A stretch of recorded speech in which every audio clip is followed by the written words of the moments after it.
cours, voilà.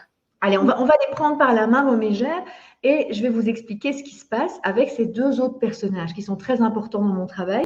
Une, vous la connaissez certainement, c'est Ève, l'archétype de la femme dédiée, dévouée à son homme, à sa famille, Adam et Ève. En général, tout le monde voit de qui je parle, même si après elle a fait le péché originel. Ça, c'est après une autre histoire.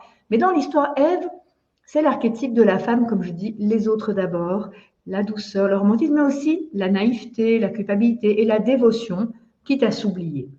Hmm. Dans cette deuxième étape de ma méthode, eh bien, on va rencontrer Ève pour soi, pas pour les autres. Ève, c'est la maman aussi, hein, je m'occupe des autres, je prends soin. Et puis moi, frustration, à un moment donné, mais qui s'occupe de moi?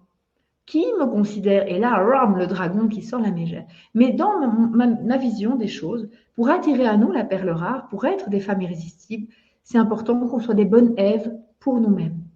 Et toutes ces douceurs, tendresse, comment dire aussi compassion, ce que vous diriez à votre meilleur ami, à votre enfant qui s'est blessé, est-ce que vous le dites à vous, hein? Et à cette mégère qui dit cette phrase, est-ce que vous pouvez la prendre dans les bras et peut-être qu'elle a juste besoin de pleurer?